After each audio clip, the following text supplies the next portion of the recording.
And good morning, everyone, and welcome back to another weekend workshop. It sure is great to have you here. My name is Carrie Ramsey, if we haven't met before, and I'm the project manager for the Weekend Project, which is led by Queen's University and funded by Queen's Partnerships and Innovation. And it is wonderful to have you carve out an hour of your day for this important topic on advocacy and really empowering your business by raising your voice. And we're so thrilled today to have Mira, Joanna, and Michael here today from Counsel. They're going to be giving us the lay of the land, and I really believe they're going to give us some excellent tools that we can use in our businesses to help grow them and to have more impact.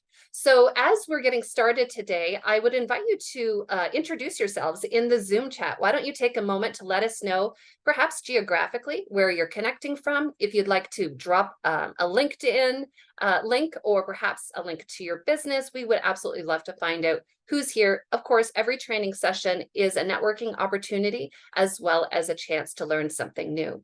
So typically at this point, I do the land acknowledgement. However, I'm thrilled that Mira will be doing that as a part of her presentation. I always love to share the microphone when it comes to the land acknowledgement.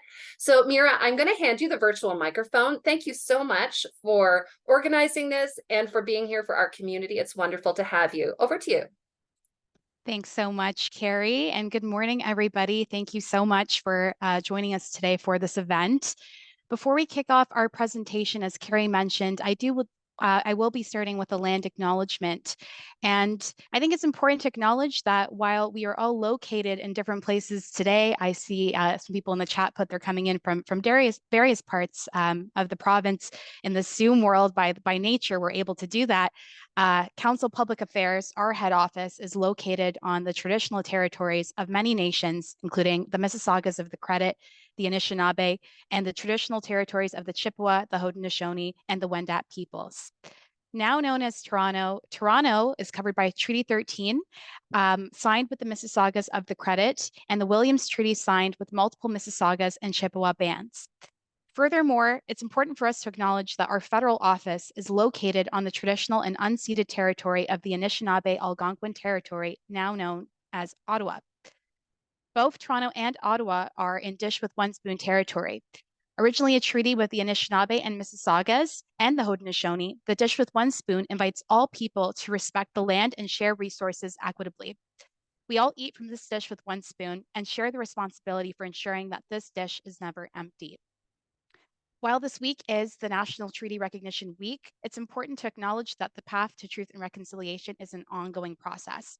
And while land acknowledgements are not on their own enough to acknowledge and right the harm and colonial processes and structures have had on Indigenous lands and people, we encourage you to do your own learning and research about colonialism and reflect on your own positionality on the lands which you are currently located on today. With that, I'd just like to give a quick introduction to myself. So my name is Mira Mahadeo, and I am a project specialist at Counsel Public Affairs. I am also a proud Queen's alum, and I'm joined by my colleagues today, Michael Raz, Senior Vice President, and Joanna Chevalier, Associate Vice President of our Ontario Government Relations Practice. We're very excited to be chatting with you folks today about what effective government advocacy is and why this is an essential skill for any entrepreneur to really have in their repertoire as they're considering to grow and scale their business. When I look around this virtual room, I see a room full of accomplished, impressive women who are innovating and leading every single day. And as entrepreneurs, you know firsthand that you wear a variety of different hats. You know, you're the CEO, you're the accountant, you're the chief marketing officer, and most importantly, you are your best advocate on your day-to-day matters. So you know your product and service best, and what we're really hoping to do with today's session is to explore the ins and outs of effective government advocacy and dive into why this is something that you should consider as an entrepreneur and provide practical tactics that you can utilize every single day to educate and build momentum for your business. So we encourage you to participate in today's session. We want this to be a discussion. And while we will be having a Q&A period towards the end of the presentation, you are more than welcome to ask any questions that you might have in real time in the chat. We'll do our best to address them as we go along. And also, if you hear something today that really resonates with you or inspires you, please feel free to tag us on Twitter or LinkedIn at Counsel PA. We'd love to hear your thoughts from today's session.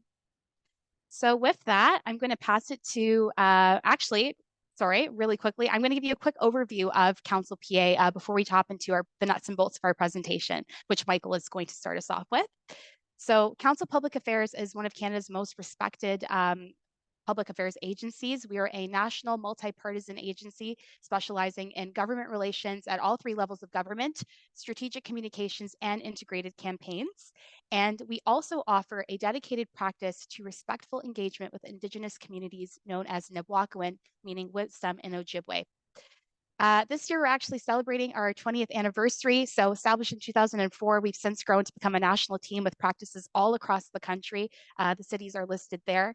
And we work with a wide range of organizations, everybody from small not-for-profits, entrepreneurs to large multinational corporations. And we have expertise in a variety of sectors. So it's really been a really great opportunity for us. We love learning from our clients about what the day-to-day of your business is like and how we can best support your advocacy efforts. It's definitely something that we're passionate about as a team. So I'm going to pass it to Michael now, who's going to get us started into what is advocacy, what is government advocacy, and why is this something that you should care about? Thank you, Mira, and thank you for everyone for joining us today. I'm thrilled to participate in this conversation, and it takes me back to some years ago when I helped create the Seneca College government relations program. So some of this content actually was tested at the college level. It was a postgraduate diploma program that I helped to teach there. But I'm out of practice, I must say. So if I am not clear on any points, please pause this and ask us to build on this.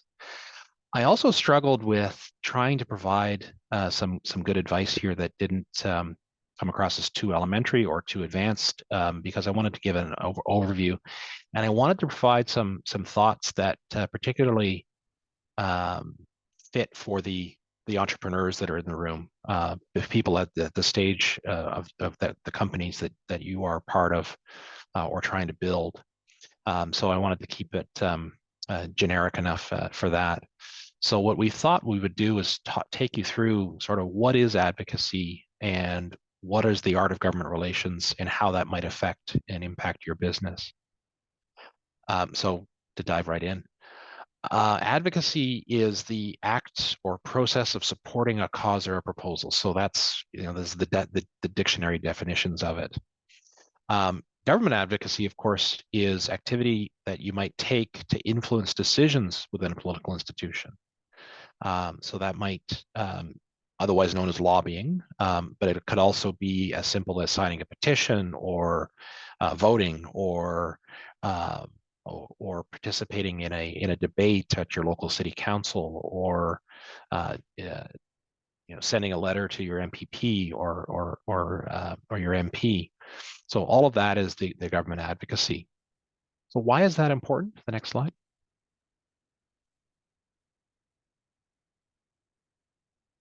So why is that important? Well, at the end of the day, we're all impacted by government in so many different ways. We could be impacted by a regulation that governs what we do and how our business operates, or how we operate individually. Government is a massive customer, especially if you're in places like healthcare or defense or technology. Government can be a massive customer. In some industries, the biggest customer that you have. If you have a technology, for example, software, hardware, the Canadian market is probably 1/3 of your market is government. So I've seen some estimates suggest that 1/3 or even 40, maybe 45% of the economy is directly driven by government influence in some way. Government can be a regulator that actually prevents you from doing business. They can be a regulator that prevents your competitors from doing business. They can be a conduit to getting your business pushed forward. So the advocacy that is is so important for we think for, and this might be a little bit of a self-serving comment, we think advocacy is important for just about every business to be involved with at some level or another in order to access government funding, to raise awareness of your business, use government as a marketing channel. We had a call with a client this morning that sells a particular product, and we were talking about, could we get the minister of, in this case, education, talking about their particular product as a way of promoting access to the product. There could be regulatory changes or policy changes that we're looking for, or we're trying to prevent government from stepping in and regulating your business, or bringing legal actions against your business, those types of things. So there's a lot of different ways that government advocacy is important. The bottom line is, I think the summary of this part of the slide is government has a great deal of influence on your business, so it's best to have good relationships with that government. Here's another way of thinking about it as well. A lot of people look at government as what they see on the evening news as the politics of the day. What happens at question period, who's saying what to whom, who's attacking whom, what are the negative advertising saying. But from a business perspective, there's a continuum of politics to opportunity for your business. I always like to say that politics drives policy. So politicians are in the House of Commons or in the Ontario Legislature or your city council, and they get involved for a variety of reasons. They get involved in the politics, the cut and thrust of the day. But at the end of the day, the work that they're doing actually is developing policy.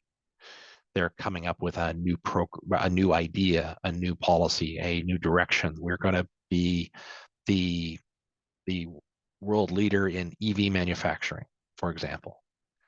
Those policies then lead to programs. Programs would be where the bureaucrats, the civil servants, take those policies, execute on them, build on the policy, basically give life to it. And inevitably, out of those programs come procurements. Inevitably, programs result in government having to spend money, whether it be on a consultant, a product, a new computer, a new anything, a new service. And those procurements is where opportunities for a lot of your companies will lie. So to be a good option to those governments, you need to be aware of the politics and how that influenced the policy, and how the policy influenced the programs, and how the programs are influencing the final procurements. Next slide, please. So this is a case study, and I think I'm turning it over to Joanna to speak to this case study, or am I still speaking to this, Mira? You can give a quick overview of it, Michael. Sure. So this is one of the case studies that we're offering up. We've been retained by the Provincial Home Childcare Association. So a group of agencies that are delivering childcare across the province in the home care setting. And there's a dramatic shortage of childcare spaces in Ontario. And there is also a large number of unregulated home childcare spaces in Ontario. Licensed home care operators are, at the end of the day, independent micro-entrepreneurs, many of whom, not all, are women and newcomers, and they provide licensed home care to their homes while following the regulations and following the safety standards that the province and the federal government sets for them.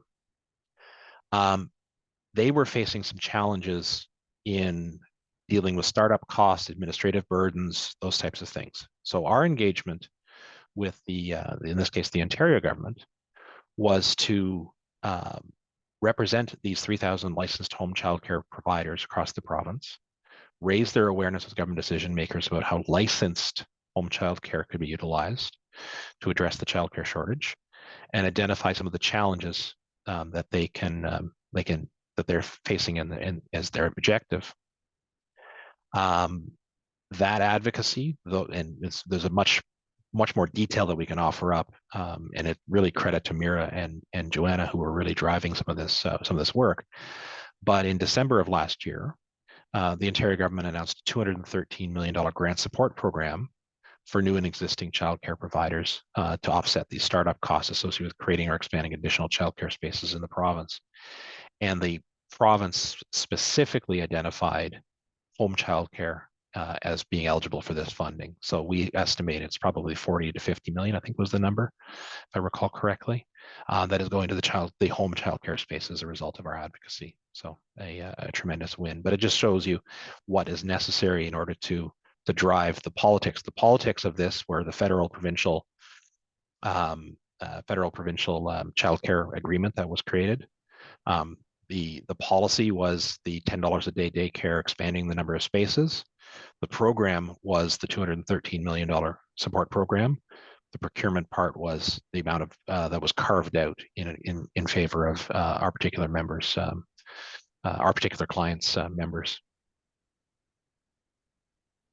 So if I could just add, Michael. Sure, please, Joanna.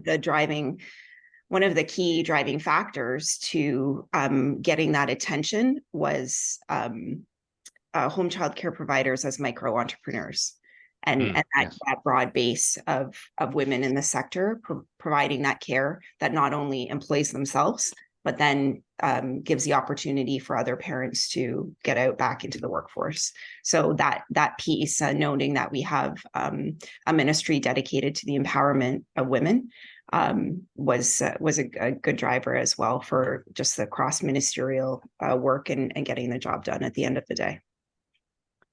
Absolutely. And just to piggyback off of what Joanna said, a really critical part of building the case to gather the support for this particular issue was actual providers inviting elected officials into their homes to tour their facilities, to see firsthand what they do every single day and demonstrate how they're actually living through these issues. So being able to advocate, and tell your story has a significant impact on moving the dial forward on broader topics like the one that Michael has outlined. Another case study that we're particularly proud of at Counsel, and this has been evolving over the last number of years, is the work that we're doing for Emergent Biosolutions. Emergent is the global provider of Narcan nasal spray. And this is a bit of a sad story in some respects, but also a triumph. The opioid crisis is claiming over 4,000 lives across Canada every year. And Narcan nasal spray is an easy to administer antigen for opioid overdoses. It's simple to administer. You just squirt it up somebody's nose. If they're facing cardiac arrest or are unconscious because of an opioid overdose, and it revives them, and it's very effective. You might need a couple of doses depending on the severity of your overdose, but it is very easy to use. So we've been slowly but surely chipping away and introducing Narcan to government decision makers, and making it clear that this is a viable solution to be offered, and to make it clear that having more Narcan in the community, more Narcan readily available quickly, will save more lives. And we have some competition, although this is not the primary driver of the issue, with injectable naloxone, so needle naloxone. Equally effective, but when you're talking about dealing with the drug crisis, is it smart policy to have needles being distributed to drug addicts? So we've been slowly but surely been working through. So first objective was to secure orders by first responders, corrections, public health units, et cetera, et cetera. In 2018, Ontario became the first province to provide access to Narcan nasal spray free of charge through pharmacies. So this was a program that remains relatively rare around the world, that you can walk into a pharmacy, any pharmacy in Ontario, ask for Narcan without presenting a health card, without presenting any ID, just ask for it and they will provide it for you. That is unprecedented public policy in Canada. You can't do that with any other drug or any other product that you'll get free of charge from the government. But we did that. We've taken that a couple steps further. You might have noticed some legislation introduced last year called in Ontario called the Working for Workers Act, which is requiring that at-risk workplaces, construction sites, restaurants, bars, places where there's a higher propensity or a higher likelihood of an opioid overdose happening, they're required to now have Narcan on site. And the first, I think, 7,000 doses of that distributed, or no, 12,000 doses that were distributed free of charge by the Ontario government. Now, after that first 12,000, if you're a workplace that is deemed at risk, you have to go pay for it. But a box of Narcan is only $100, and we put it into your first aid kit to have it around. Even more importantly, we actually made sure that the policy included requirements for training, requirements for stigma reduction, making sure that people are aware of how simple it is to administer Narcan. And the next iteration that we're going for is first of all trying to get this rolled out across the country. So putting it in more places, but also eventually stipulating that every what's called a regulated first aid kit in Ontario and eventually Canada will have Narcan nasal spray readily available. So from a commercial point of view, here's a client that has a commercial interest in getting Narcan distributed, but it saves lives. Good, solid public policy that is saving lives every day across the province. Having more Narcan in the community is in fact a positive policy outcome. But for our client, some of their highest sales numbers, to be crass about it, are found in Ontario. But again, we think that this is a positive that will save lives and it continues to save lives across the country. Politics, the issue of the opioid epidemic is a top political issue. Policy, coming up with creative solutions, driving to programs. And then the procurement is at the other end, where the government is effectively purchasing Narcan on behalf of the people of Ontario, in Ontario's case, or other provinces in other cases. So these programs are now being replicated. Our government relations programs are now actually being replicated around the world by Emergent with some great success. And I think I'm now turning it to Joanna, right, Mira? Or am I continuing on? You know what? I can actually jump in here quickly, Please, Michael. please, Mira, go for it. So, putting all those pieces together that Michael talked about, we're bringing it back to, you're an entrepreneur. You might be a small business owner. You might own a startup. Why is government advocacy something that you should be thinking about, in the early stages of your business? And as our case studies have highlighted, government advocacy and building collaborative relationships with government, being able to find alignments in areas where you can bring something to the table, that is a critical tool for driving changes that you want to see to best support the growth of your business as you continue to scale in the future. So this can look like a lot of things. This could be funding and grant opportunities like the ones outlined or beyond that in the case studies that we looked at, development and scale-up support, procurement opportunities, regulatory and compliance considerations, industry consultation and participation. So having the ability to participate with your peers in your sector to bring forth feedback that government should care about. And also it could just be as simple as educating decision makers about a particular issue or cause, because at the end of the day, you know the ins and outs of, you live these issues daily, you know the ins and outs of these issues best, and you are well positioned to be able to advocate effectively to your local decision makers about why a particular issue might be affecting you, your sector, or your business in a particular way. So just to put things in a local perspective as well, Kingston is gaining a reputation as one of the fastest growing innovation hubs in Ontario. There are a lot of statistics that have shown recently in the past couple of years that Kingston is ranking to be #1 for investment in a small city in Canada, having a robust startup ecosystem, foreign direct investment potential, having particular development in sectors that's making it a competitive player in an emerging landscape.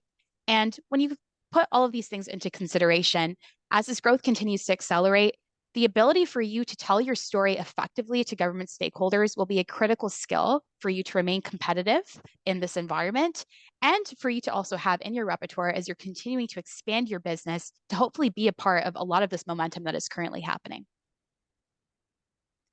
So I'm now going to pass it to Joanna, who's going to give us a quick overview of a Civics 101. So government can seem really complicated, but Joanna today is going to kind of walk us through the different levels of government and particularly why it's important for your business. Thank you, Mira, and good morning, everyone. As Mira said, I'm going to walk through the 3 levels of government, mainly to create some to create a relevant space when you're applying this to your business and how you advocate. You want to know where and who is critical for you, where are the relationships that you need to build, and at what level of government. So we'll start at the federal level. Mira's put together some great slides, and I won't read them word for word, but specifically the federal government, think of Trudeau, think of Ottawa, and your local member of parliament, so your MP. And actually, I'm sorry, I'm embarrassed. I don't know who the MP for Kingston is or that area, but I know Mike will know right off the top of his head. Mark Gerritsen. There you go. So every riding has an MP, as well as then they have their provincial counterpart as well. And so then we have the political party that elects the highest number of MPs is the party that forms government. At this moment, it's the Liberals under Trudeau. And you can tune in and watch the House on a daily basis while they're debating issues and legislation that come in front of them.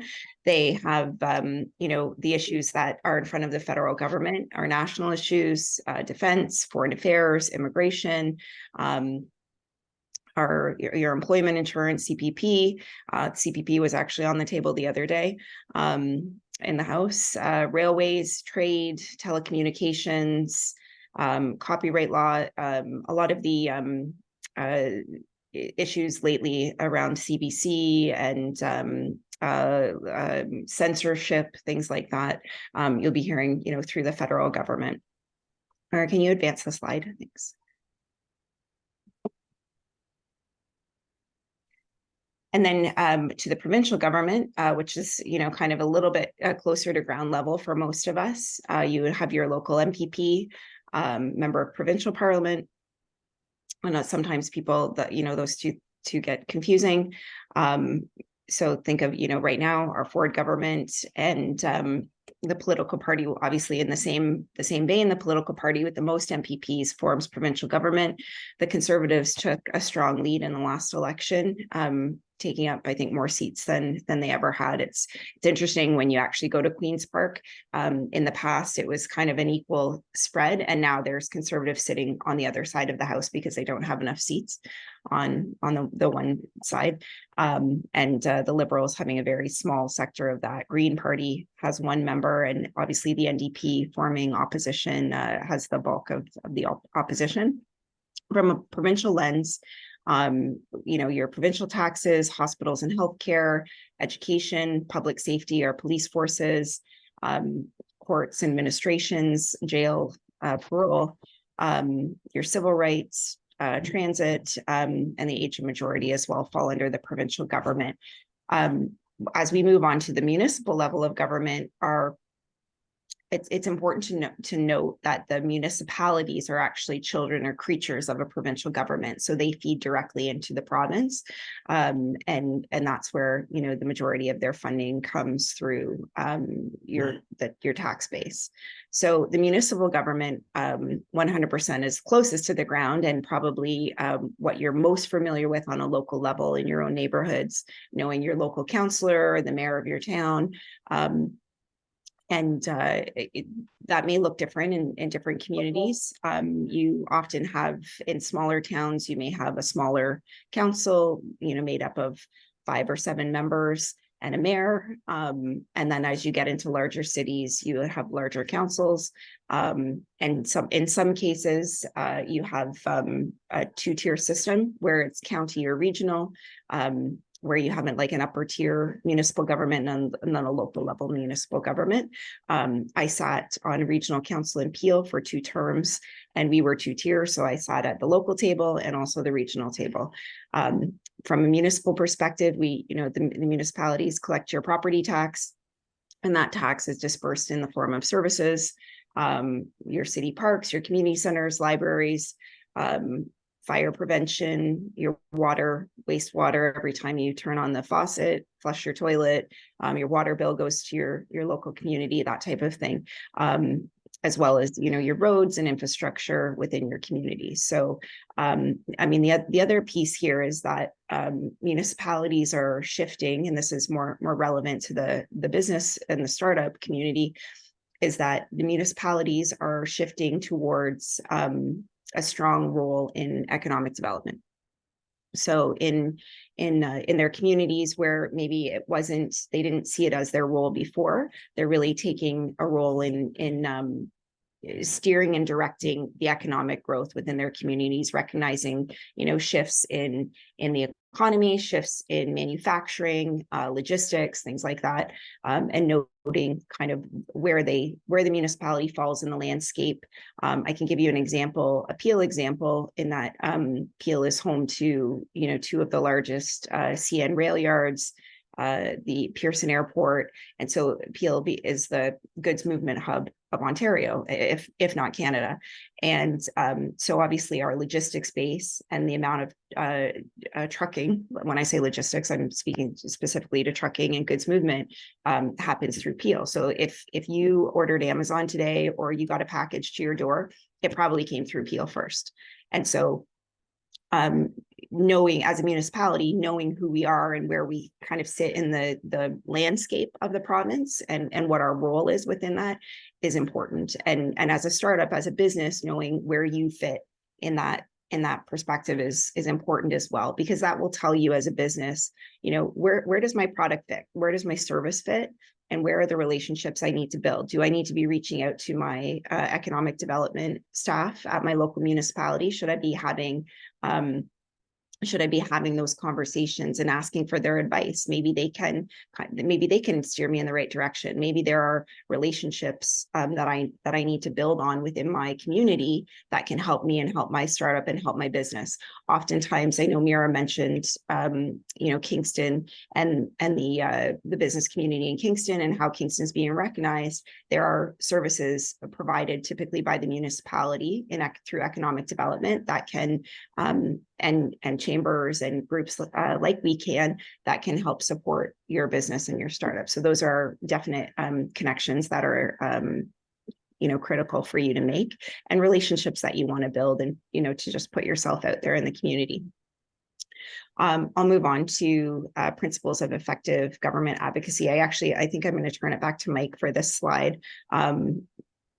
As is, he probably wrote it, and this is his house. So.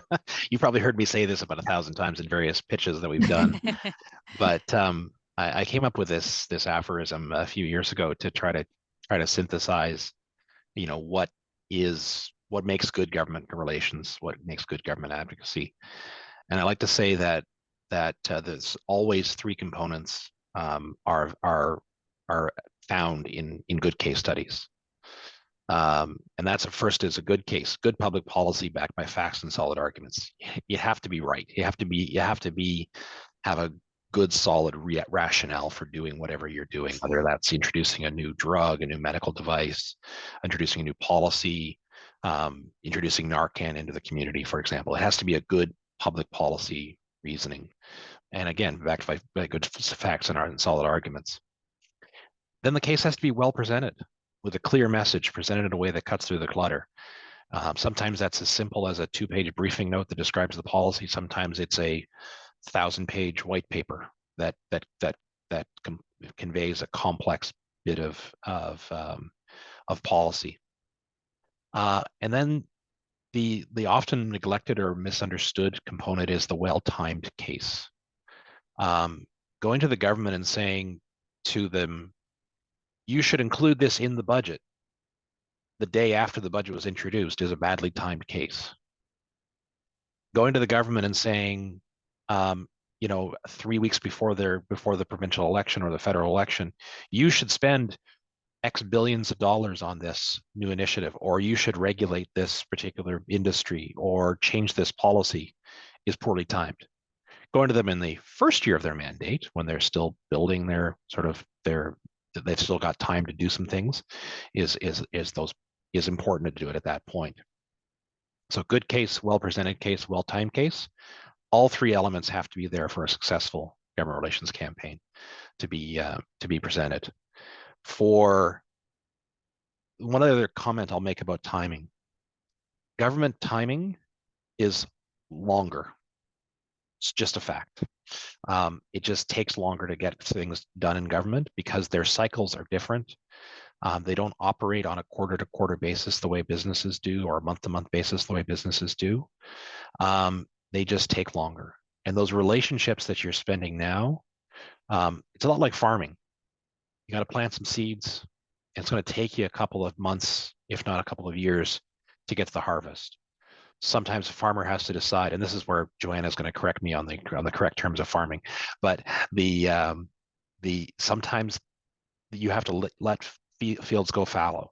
Sometimes you have to just let them rest. Sometimes you have to cultivate them. Sometimes you have to fertilize them. I won't extend the fertilizer analogy any further than that. But then there's other times that you get to harvest them. The timing of that is important in the course of what you're doing as well. So for a lot of you who are entrepreneurs, who have a new idea, who have a new initiative that you want to push forward, recognize that if you need it next month, next week, it's going to be tough. It can be done sometimes. You know, in urgent circumstances, it can be done, but understand those cycles of what government is going to be, and understand if you're in the cultivation phase, the planting the seeds, the fertilizing, or the harvesting phase of the engagement. So I've mixed enough analogies there, so I'm going to leave it at that. But happy to take any questions on that going forward as well. So I think this is back to Mira or Joanna. It's just stepping off of that and going back to some of my comments about local outreach. So knowing where you fit in, knowing who you need to talk to. A local MP might really have a great conversation with you about your product, but it may not land or resonate, or there may not be anything that they can advance for you if it's not at their level of government, or not a topic that they are directly connected to at their level of government. So really understanding where you fit in is critical. And then again, going back to your economic development agencies locally, and then innovation hubs such as just like this, weekend groups, peer groups, professional groups such as this, and that are available to you are really key to building those, starting and building, fostering those relationships, as Mike said. So right. At this point, oh, sorry, did someone have a question?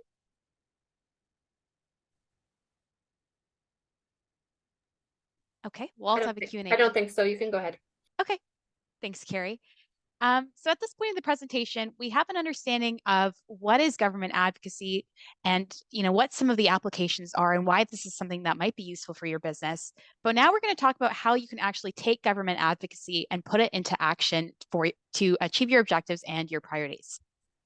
So coming back to the early days of your business or your venture, there are a couple of early considerations that you want to think about when you're starting to consider whether advocacy is something that could be beneficial. So consider the following. Does your product or service disrupt existing regulation? And is that in a good way, or is that in a way that will upset incumbents? Does your product or service solve a problem which could be of interest to government? And are there opportunities for you to find alignment with government priorities? Is there a government market for your product or service? Do you need government funding, and will it help you now or maybe in the future? And what needs do you have as an entrepreneur which could be fulfilled with government support? Considering all of these questions in the early stages of your business planning will allow you to narrow your priorities and then plan proactively for any future support that your venture might require, which then leads into our first step of putting advocacy into action, which is defining your priorities. So effective advocacy begins with knowing what you want. A very common challenge that we see in our industry all the time is that people are, so focused on the problem at hand or the issue that they're experiencing, but they don't have a specific ask or recommendation that they could use to action the solution that they are looking for. So be clear on what your objective is right from the very start. Have a defined ask in mind, and also keep in mind that your asks should be incremental and realistic in your expectations. So in highly competitive environments, you need to be realistic about what's in the art of the possible. Like Michael was referencing earlier, there might be different considerations economically, socially, politically that might, have implications for whether or not you can achieve your objective. And you also want to prioritize when considering your asks as well. So start with the most important. Really think about what is going to be high impact for you and center your advocacy around that. And you also want to be aware of who your target audience should be, which moves into our second point, which is knowing your audience. And Joanna kind of gave an overview of a variety of different stakeholders that are in your periphery that might have something to bring to the table or be able to assist you in your needs. But, there are a variety of influencers and surrounding those networks that, you might also want to consider when you're thinking about your target audience. So it's important to note that each of these individuals and groups will operate within different confines, have different priorities, and will also receive your messaging in different ways. And so it's important to recognize and think critically about who your messaging will land the most effectively with and what matters to them. So think about who are the key players that are responsible and will weigh in on the decision that you're looking for, and who also has a personal interest in the issue, and why do they have a personal interest in it. And moving on to step 3, coming off of that, forming relationships is probably the most integral component to a successful advocacy strategy. So once you know who your target audience is, you have your priorities solidified, you have a clear ask, and you can then focus on building meaningful relationships with influencers and decision makers. So for a successful advocacy strategy is supported by forming a strong network of relationships with elected officials, regional economic development agencies, trade associations, and innovation hubs. So when considering all of these organizations, don't just focus only at the top, because often individuals with the ability to support your priorities lie throughout, the organization at various levels. And you want to meet with, a broad range of decision makers and influencers who share an alignment with your priorities. Lastly, you also want to think long-term about your relationships. So you want to cultivate a network that is going to rally around you as your business continues to grow for the long term. You don't want your interactions to feel transactional. And so you really want to focus on how you can build a meaningful relationship with influencers and decision makers so that you have that network to support you in the long run. And then just in terms of some practical applications about building these relationships, again, we've said it throughout this presentation, but really think local. So introduce yourself and your business to your local officials. We've included a link in one of the previous slides where you can actually look up your electoral riding, and that will tell you who your elected officials are that you need to reach out to. And you also want to support your local constituency office. So stay informed in the know about key events or initiatives that are happening in your community and build your relationships proactively and over time as you continue to grow. You also want to network. So Joanna mentioned a variety of different avenues and communities that you can network with, but you want to become involved with all of these key players as you continue to evolve as an entrepreneur and your business. So attend networking events and workshops and stay connected with the people that you're meeting. Contribute to dialogue and advocacy efforts. So oftentimes many trade associations and consortiums, they take their members, they get them together and they collect feedback that they then submit to the government or various regional agencies. So don't be afraid to participate, in those opportunities and share your perspective, and also reaffirm your key messaging that you might be advocating for in other avenues. And lastly, educate.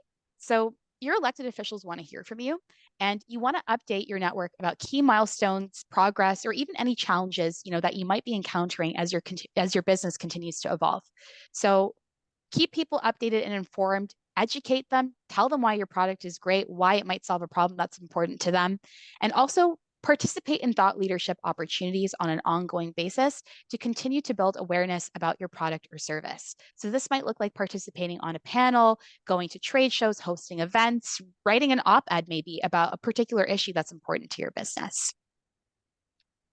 So We're now going to move into the Q&A discussion of this presentation. We know we shared a lot of information and you may have questions, and I do apologize. I can't see the chat. So maybe Carrie or Joanna, someone could maybe pull a couple questions and we can address them and talk through them.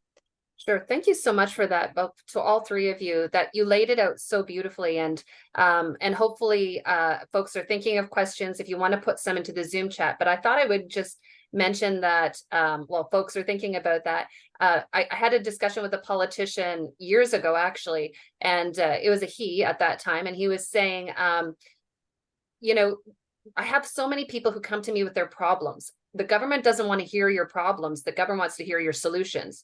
And that very simple conversation just shifted everything for the group that I was with at that time.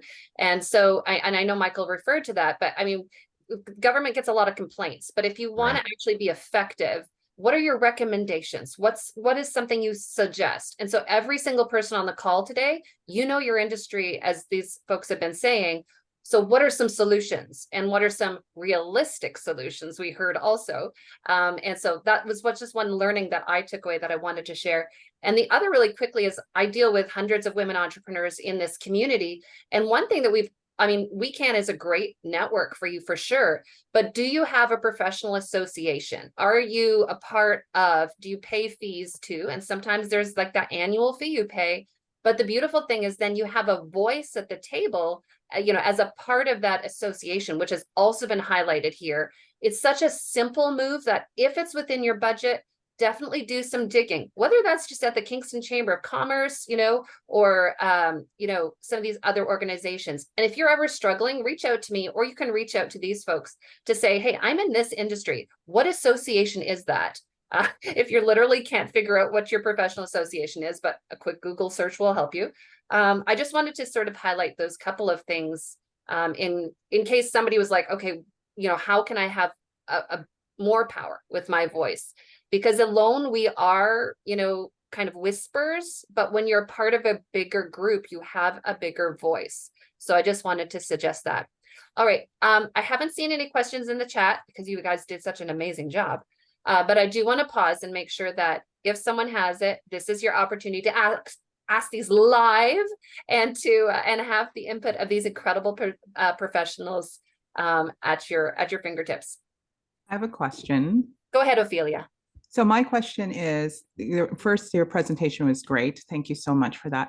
So if someone wants your services that you provide, are you working with advocacy groups or bigger business, or do you work with solo entrepreneurs who maybe want to bring something toward their government? I just wanted a little bit more clarity on that. Yes to all of the above. We don't turn too many clients away.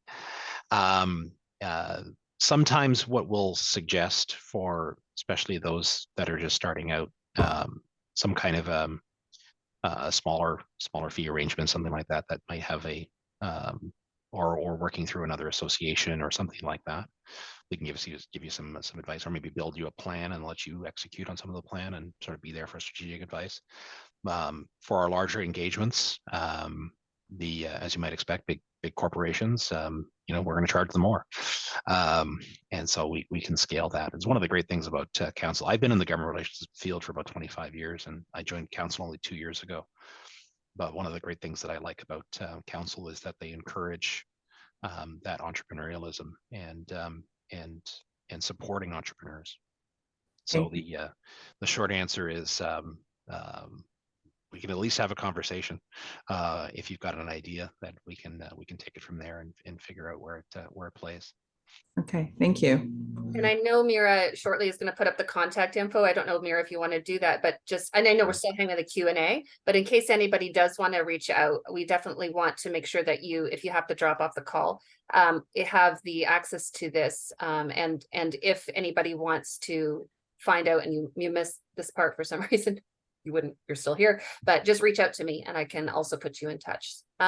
Great question. Any other thoughts or questions on this topic of really affecting change, not just for us in our business, but for the public and for the public good, I think is important to think about as well. I have another one if nobody has one. I'm just curious.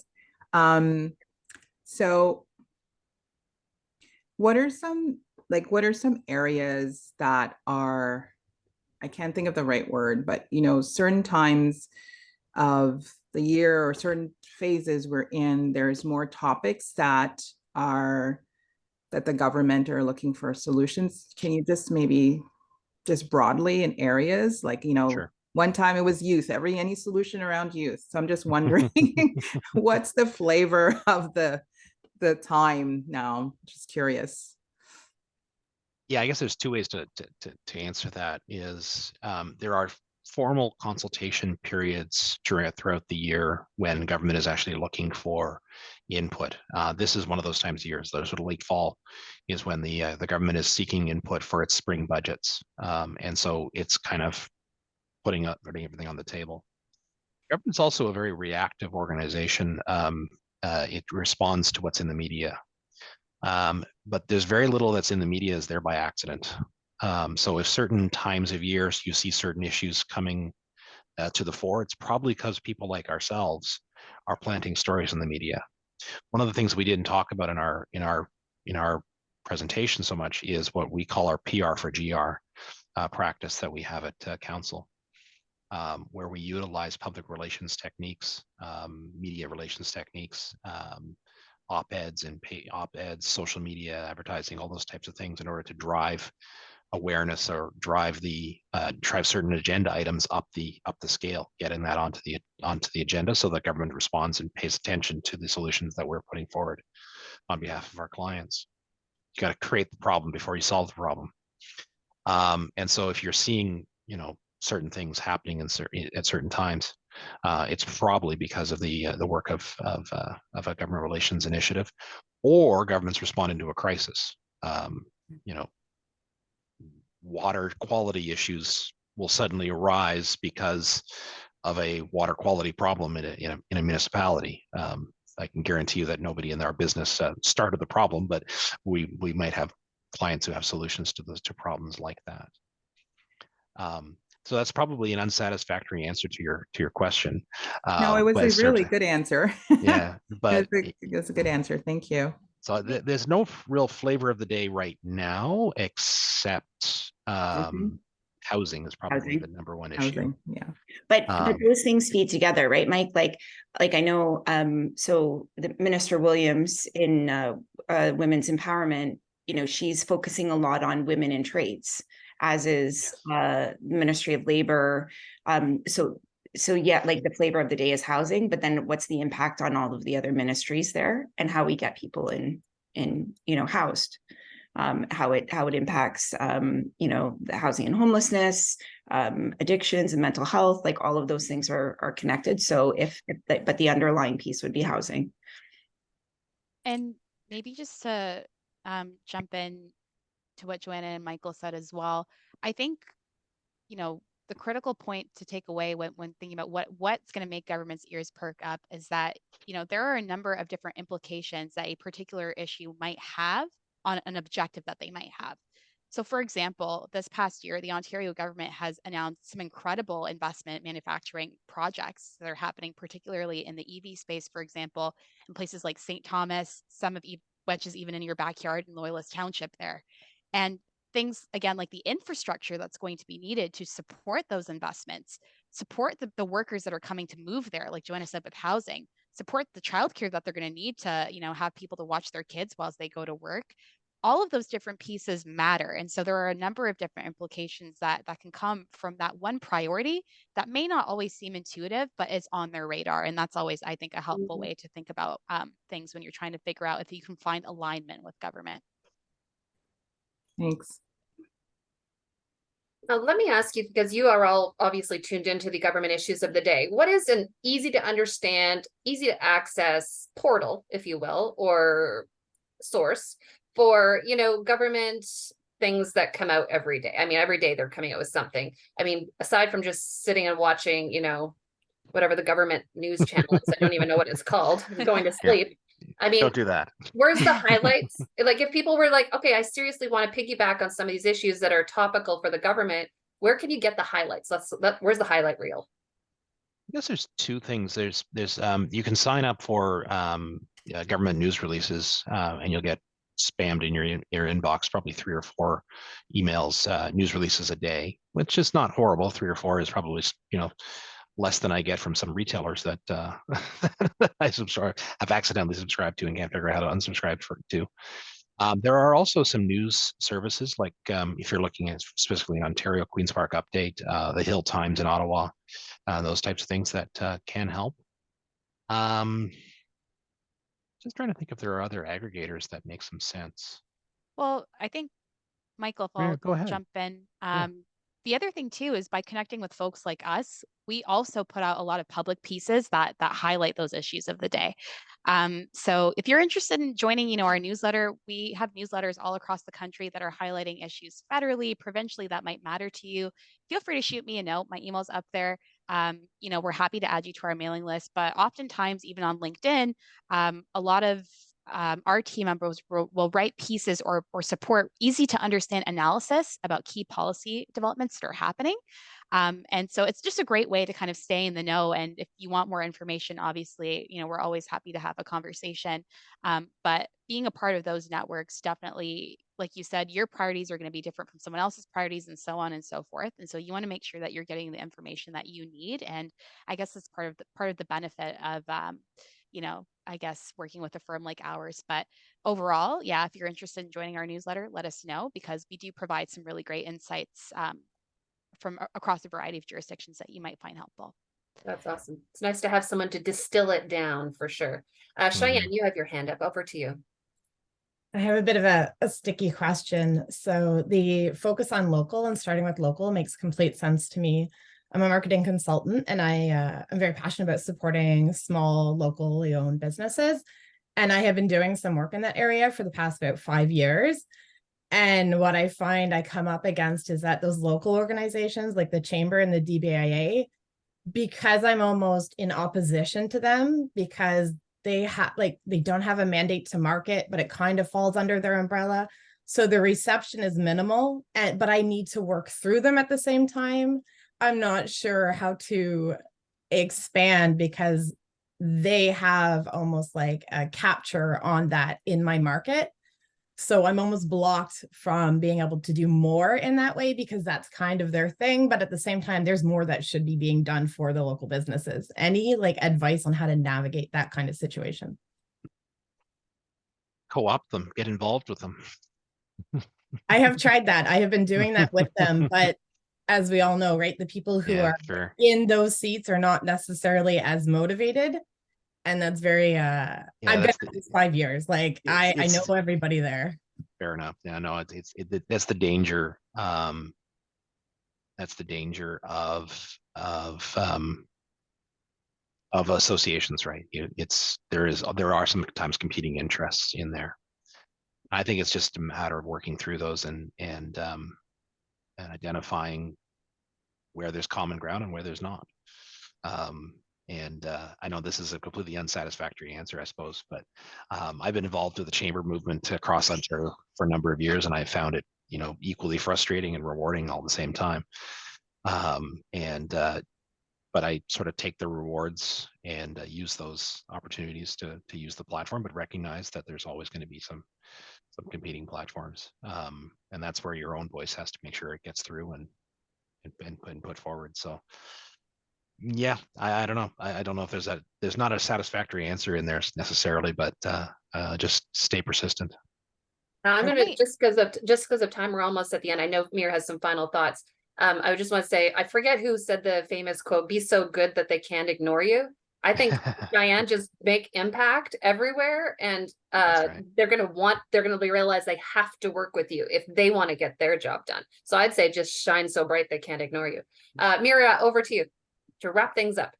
Yeah, sounds good. And I guess to close the loop on that as well, Cheyenne, there is always strength in numbers. If you feel like your advocacy is not being heard at the tables that you're currently sit at, you know, if you have momentum, if you have peers that also feel the same way that you do, start your own group. Like that's also a part of what we do at Counsel as well. We build coalitions with people that have ideas that want to come together to bring a bigger voice. So I would say find those people that feel the same way that you do, and then give us a call, and we'll help you out to launch, you know, your idea. Just to wrap up, because I know we're at time here, I just wanted to thank everybody for coming out to today's event, and in particular, Carrie and the WeCan program, and as well as our friends at Kingston Economic Development Corp. You guys are running a great community here, so thank you for the work that you do every single day. And just for our participants, we hope that the session was informative and gave you some practical considerations to think about. Obviously, this is a very broad topic, and so if you're interested in learning more, you have questions, or you think you have an idea that you could use our support, please reach out. We would love to hear from you and to be able to work with you to take your objectives and to put that into action. Also, if you are interested in getting the slides from today's presentation, you can also reach out and we will share that as well. But thanks to everybody for coming out, and we hope that you have a good rest of your week. Do stay in touch. Thank you. Thanks so much. Maybe put that email address one more time up there in Sure. case you would like a copy of the slides, because I think that there's just so much food for thought. Again, this will be posted on our YouTube channel later this afternoon. If you are not sure what that YouTube channel is, you can reach out to me. Fantastic presentation. Thank you, everyone, and have a fantastic day. Thanks all.